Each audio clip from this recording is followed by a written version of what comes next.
કતારગામ પોલીસને રીઢા વાહનની ચોરી એવા મોબાઈલ સ્નેચરને ઝડપી પાડવામાં સફળતા મળી છે। રીઢાએ વાહનની ચોરી કરી અને 1 કલાકમાં જ 8 મોબાઈલની ચોરી કરી હોવાનું સામે આવ્યું છે।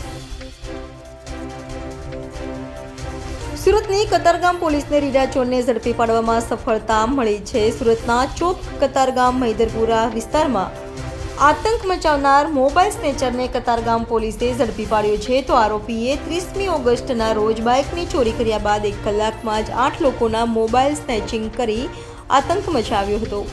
તો રીઢા ચોર સુમિત ઉર્ફે ગોલુ મદન મોહન સહાનીની ધરપકડ કરી હતી। પોલીસે રીઢા પાસેથી બાઇક અને 8 મોબાઈલ કબજે લીધા હતા। હાલ તો પોલીસે રીઢાની વધુ પૂછપરછ હાથ ધરી છે।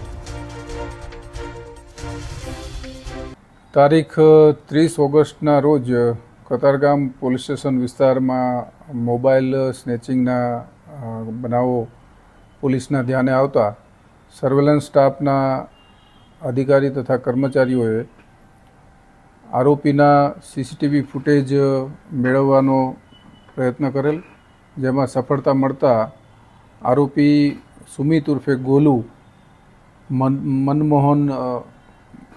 મદન મોહન સહાની નામના આરોપી કે જે કોસાડ આવાસમાં રહે છે તેની ધરપકડ કરેલી। આ આરોપી પાસેથી કુલ 8 મોબાઈલ પોલીસે જપ્ત કરેલા અને એની પાસેનું મોટરસાઇકલ છે તે પણ ચોરીનું હોવાનું પૂછપરછ દરમિયાન જણાઈ આવતા બપોરના 1:30 વાગ્યાથી લઈને 2-2.5 કલાકના અરસામાં આ આરોપીએ વાહન ચોરી કર્યા પછી કુલ 8 જેટલા મોબાઈલ સ્નેચિંગના બનાવોને અંજામ આપેલો, જેમાં 4 બનાવ કતારગામ પોલીસ સ્ટેશન વિસ્તારના, 2 બનાવ ચોક બજાર પોલીસ સ્ટેશન વિસ્તારમાં કરેલા છે અને બાકીના જે 2 મોબાઈલ છે જેનું IMEI રન કરાવી અને એના ફરિયાદીનો સંપર્ક કયાથી ફરીથી બીજા કયા પોલીસ સ્ટેશન વિસ્તારના 2 ગુના છે એ તપાસ ચાલુ છે।